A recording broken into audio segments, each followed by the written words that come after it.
Haryana constable भर्ती paper leak मामले में करनाल से 6 युवक गिरफ्तार। दूसरे परीक्षार्थियों की जगह परीक्षा देने आए थे सभी। एक युवक के पास से आंसर की भी मिली।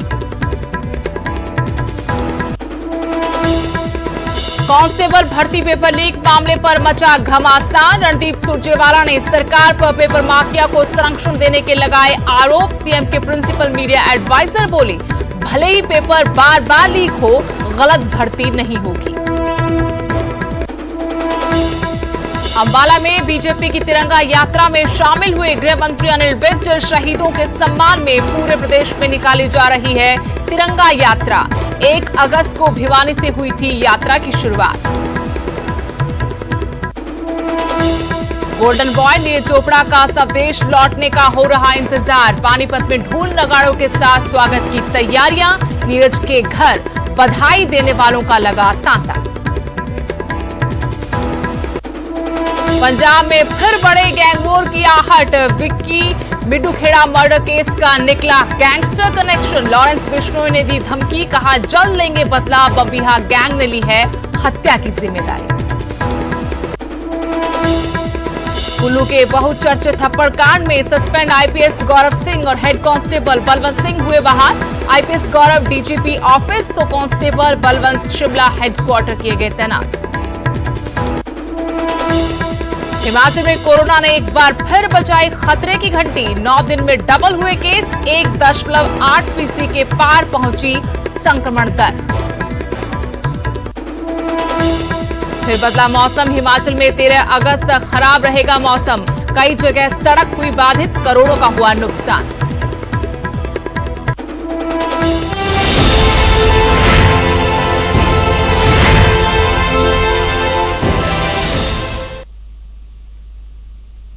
नमस्कार, आपके साथ मैं हूं स्तेश नैन मोर। बुलेटिन की शुरुआत करेंगे बड़ी खबर के साथ। हरियाणा से ये बड़ी खबर।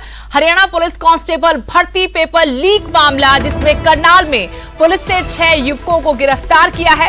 दूसरे परीक्षार्थियों की जगह पर ये परीक्षा देने के लिए आए थे। एक युवक के पास से आंसर की भी बरामद हुई है। 4 युवक अलग अलग परीक्षा केंद्र से गिरफ्तार हुए हैं। 2 युवकों को कर्णलेक से गिरफ्तार किया गया है।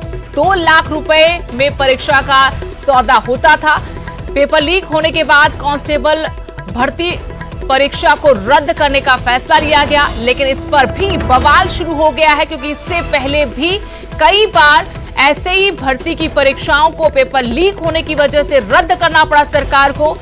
बड़ी खबर आपको बता रहे हैं। हरियाणा पुलिस कांस्टेबल भर्ती पेपर लीक मामला, जिसमें करनाल में 6 युवकों को पुलिस ने गिरफ्तार किया है, जो दूसरे परीक्षार्थियों की जगह परीक्षा देने आए थे। एक युवक के पास से आंसर की भी बरामद हुई है।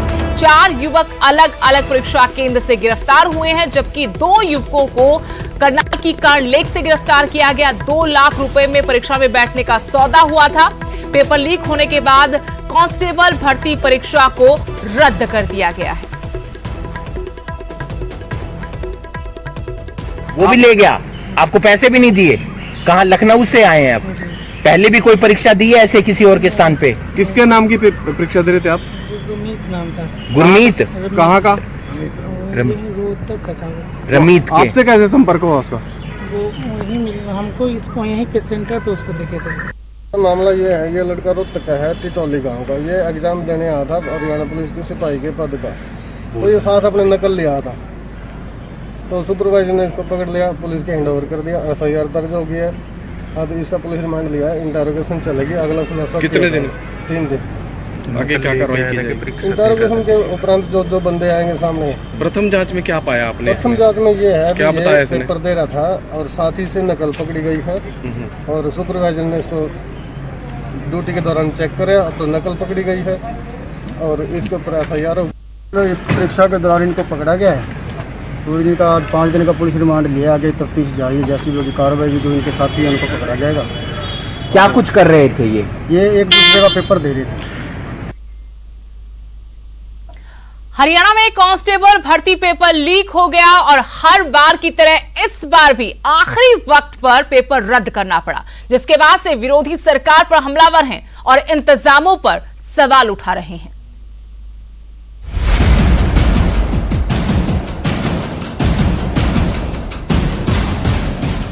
हरियाणा के युवा रविवार को पुलिस भर्ती के इम्तिहान में अपनी बारी का इंतजार कर रहे थे,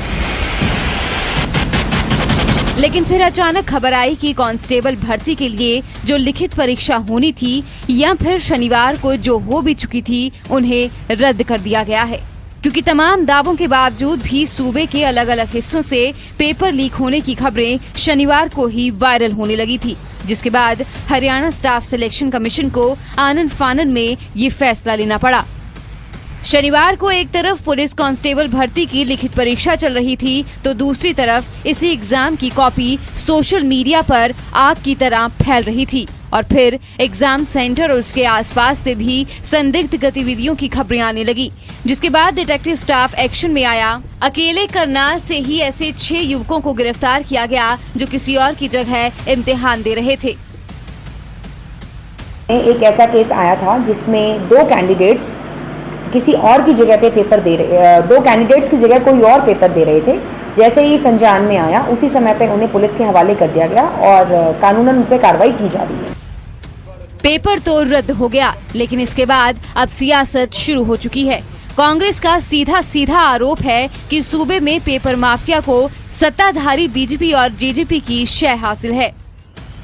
क्या यही खर्ची और पर्ची का राज हरियाणा के युवाओं के भविष्य को इसी प्रकार से अंधकार में डालता रहेगा? सरकार बिल्कुल मौन है, एक शब्द बोल नहीं रही, बच्चे कौतूहल में हैं। कांग्रेस के आरोपों पर बीजेपी ने भी पलटवार किया और अपने गिरेबान में झांकने की सलाह दी। मुख्यमंत्री मनोहर लाल के मीडिया सलाहकार विनोद मेहता ने ट्वीट कर लिखा, पर्ची खर्ची वाली सरकारों में तो जिन्हें नौकरी देनी होती थी, पेपर सीधा उनके घर ही पहुंच जाता था। अब सिस्टम बना है, फिर भी पेपर चाहे 7 बार कैंसिल हो या 9 बार, बेईमानी तो नहीं चलेगी। नौकरी तो असली हकदार को ही मिलेगी। ये मनोहर लाल सरकार है। सुरजेवाला जी, इस बात की गांठ बांध लीजिए। कहां युवाओं को रोजगार का एक मौका मिला था, मगर उस पर भी पेपर माफिया की नजर लग गई। अब एग्जाम तो रद्द हो चुके हैं, लेकिन लाखों युवा सरकार से सवाल पूछ रहे हैं कि आखिर ऐसी नौबत आती ही क्यों है कि बार बार इस तरह इम्तिहान रद्द करने पड़े और फिर इंतजार करना पड़े अगली नई तारीख का। करनाल से हिमांशु नारंग के साथ ब्यूरो रिपोर्ट, न्यूज़ 18। उधर प्रदेश बीजेपी ने पूरे हरियाणा में शहीदों के सम्मान में तिरंगा यात्रा निकाली है, जिसकी शुरुआत 1 अगस्त को भिवानी से हुई थी। आज गृह मंत्री अनिल विज के अपने विधानसभा क्षेत्र में तिरंगा यात्रा का आयोजन किया गया, जो सुभाष पार्क से शुरू होकर मुख्य बाजारों से होते हुए संपन्न हुई। तिरंगा यात्रा में युवाओं, महिलाओं और बच्चों की बड़ी तादाद देखने को मिली।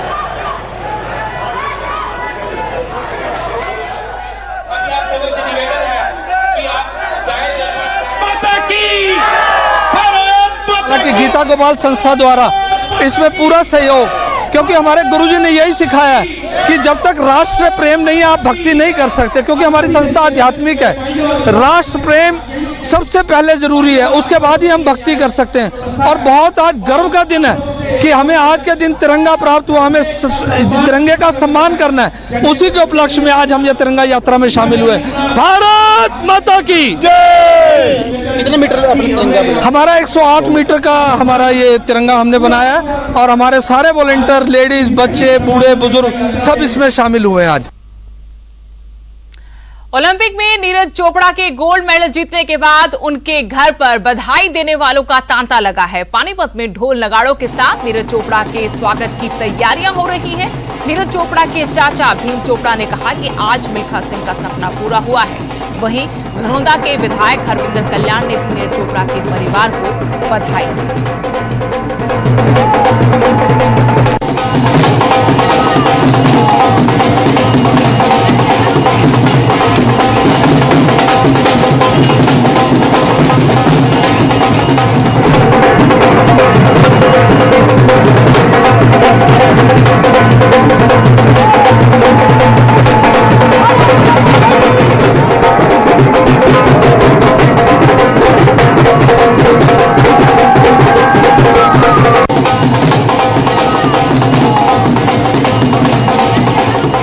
टोक्यो ओलंपिक में खिलाड़ियों के शानदार प्रदर्शन पर हरियाणा के मुख्यमंत्री मनोहर लाल ने खुशी जताई है। सीएम ने कहा कि ओलंपिक में इस बार भारत को 7 पदक मिले, जिनमें से 3 अकेले हरियाणा से हैं, जो बेहद गर्व की बात है।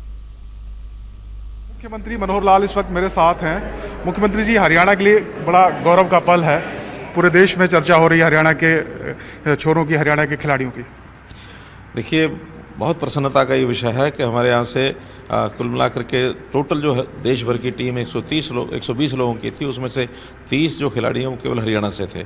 और उसमें जहाँ तक मेडल्स की बात है, मेडल लेने वाले भी हमारे 3 खिलाड़ी जो हैं वो मेडल लेकर के आए हैं। और इस प्रकार से उन्होंने देश का नाम रोशन किया। खास करके अगर मैं बात करूँ नीरज चोपड़ा की, तो पहला जो मेडल है ओलंपिक्स का, और वो लेकर के आए हैं इंडिविजुअल खेलों में। उससे पहले बिंद्रा मेडल लेके आए थे, चंडीगढ़ के थे, तो अब ये मेडल उस प्रकार का आया। तो उनको हमने एक ऑफ़र भी की है कि centre of excellence for Olympics, उसमें उनको हेड बनाने के लिए तैयार हैं। वो जैसे आएंगे उनसे बात करेंगे ताकि और भी खिलाड़ियों को ओलंपिक्स में खेलने का अच्छा मौका मिले। मुख्यमंत्री जी, क्या आप मानते हैं कि ये जो एक्सपेक्टेड है परफॉर्मेंस जो हम कर रहे थे, सोच रहे थे, वैसा ही हुआ है? और जो आपने पॉलिसीज की बात करें, रिवार्ड्स की बात करें, उन्हीं का नतीजा है कि 3 इंडिविजुअल मेडल्स अकेले हरियाणा के हैं पूरे देश में? देखिए, एक्सपेक्टेशंस तो हमेशा हाई होनी चाहिए। और उसमें जो कि अब पहली बार एक इस प्रकार का करिश्मा हुआ कि 7 मेडल देश भर में आए हैं। इससे पहले 7 कभी नहीं आए। तो मेडल की संख्या उस नाते संतोषजनक भी है, लेकिन और ज़्यादा आते तो हमको और ज़्यादा खुशी होती। आगे हम तैयारी करेंगे कि दुनिया के जो बड़े बड़े देश हैं, उन देशों में हमारे देश का नाम, भारतवर्ष का नाम उनके मुकाबले में कहीं नज़दीक पहुंच सके। उसमें हरियाणा जो है अपनी मेहनत करके और अपना योगदान पूरा करेगा। आपने एक नई चीज़ शुरू की कि चौथे नंबर के जो खिलाड़ी हैं उनको भी रिवार्ड देंगे। अभी तक सिर्फ मेडलिस्ट को ही आप पुरस्कार देते थे सर, इससे आपको लगता है कि प्रोत्साहन मिलेगा खिलाड़ी? हाँ, देखिए, बहुत एक कांटे के मुकाबले में जब ब्रॉन्ज मेडल में रह जाते हैं तो आखिर उनको भी कहीं ब्रॉन्ज ना सही, लेकिन ब्रॉन्ज के नीचे किसी एक लेवल पर उनको प्रोत्साहित करना चाहिए।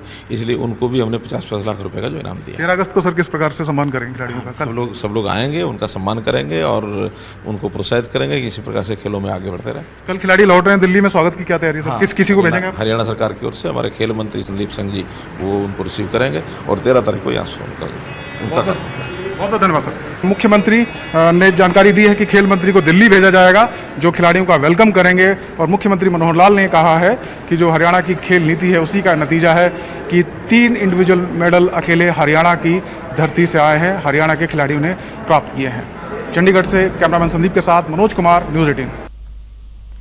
वहीं उप मुख्यमंत्री दुष्यंत चौटाला ने ओलंपिक में पदक जीतने वाले खिलाड़ियों को बधाई दी। ओलंपिक के सभी खिलाड़ियों का दिल्ली पहुंचने पर हरियाणा सरकार जोरदार स्वागत करेगी। आपको बता दें कि 13 अगस्त को हरियाणा सरकार खिलाड़ियों के लिए सम्मान समारोह का आयोजन भी करने जा रही है।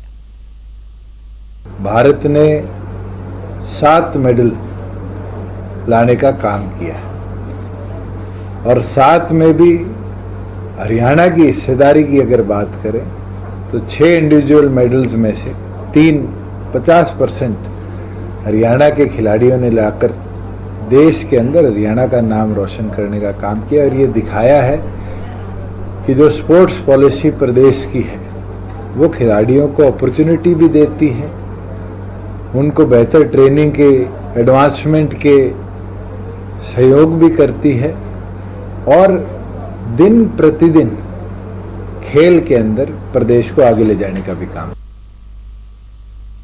हम ये फंक्शन कर रहे हैं वेलकमिंग खिलाड़ियों का, चाहे वो पार्टिसिपेशन के हों चाहे वो मेडलिस्ट हों। तो 13 तारीख को हम उनका वेलकमिंग भी करेंगे और उनको सम्मानित भी करेंगे। प्लस जो गोल्ड मेडलिस्ट हैं हमारे नीरज जी, उनको 6 करोड़, जो हमारे सिल्वर मेडलिस्ट हैं रवि जी, उनको 4 करोड़, बजरंग पुनिया जी को, और साथ में 2 हॉकी प्लेयर्स सुरेंद्र और सुमित, उनको 2.5 करोड़, और साथ में हॉकी महिला हॉकी टीम जो 9 खिलाड़ी हैं उनको 50-50 लाख, और बाकी के जो हमारे पार्टिसिपेशन हैं उनको भी हम जो 15 लाख का सीएम साहब द्वारा और कैबिनेट द्वारा अनाउंसमेंट है, तो उनको उसका 10 लाख, क्योंकि 5 लाख ऑलरेडी पहले उनके अकाउंट्स में, खेलने से पहले सभी खिलाड़ियों के अकाउंट्स में चला गया था, तो वो उनको दिया जाएगा। साथ में जो पॉलिसीज के हिसाब से उनकी जॉब्स बनती हैं वो उनको ऑफर दिया जाएगा, और जो मेडलिस्ट हैं उनको एक कंसेशन के ऊपर जो गवर्नमेंट प्लॉट है वो भी दिया जाएगा, उसका ऑफर भी दिया जाएगा। तो टोक्यो ओलंपिक में मेडल जीतने वाले खिलाड़ियों को हिमाचल सरकार ने खास तोहफा दिया है। ओलंपिक में बेहतरीन प्रदर्शन कर देश का नाम रोशन करने वाले पदक विजेता खिलाड़ी देवभूमि हिमाचल में पर्यटन निगम के किसी भी होटल में 3 दिन तक मुफ्त ठहर सकते हैं। खिलाड़ियों के ठहरने, खाने पीने और घूमने फिरने का सारा खर्च प्रदेश सरकार उठाएगी। प्रदेश सरकार की ओर से ओलंपिक में जिन खिलाड़ियों ने बहुत सुंदर प्रदर्शन करके मेडल हासिल किए हैं, उनको बहुत बहुत बधाई और शुभकामनाएं देता हूं। और मैं हिमाचल प्रदेश सरकार की ओर से ये ऑफर भी करता हूं कि वो अगर आना चाहें, हिमाचल में उनका अभिनंदन है, स्वागत है। मैं हिमाचल प्रदेश सरकार की ओर से HPTDC के माध्यम से जितने भी हमारे होटल हिमाचल प्रदेश में संचालित हैं, उनमें 3 दिन के ठहराव के लिए जहां भी वो मन चाहे स्थान पर रहना चाहें, रुकना चाहें, आराम करना चाहें, घूमना चाहें, हिमाचल प्रदेश सरकार को बहुत प्रसन्नता होगी कि आपका हम अभिनंदन कर सकें, स्वागत कर सकें और आप सबके लिए ये सुविधा दे सकें। Olympic gold medalist Neeraj Chopra को बधाइयां देने का सिलसिला अभी जारी है। पूरा देश उन पर गर्व कर रहा है और उन पर सौगातों की बरसात भी हो रही है। दिग्गज पूर्व क्रिकेटर सुनील गावस्कर और टेनिस प्लेयर सोमदेव वर्मा ने अपने ही अंदाज में नीरज को बधाई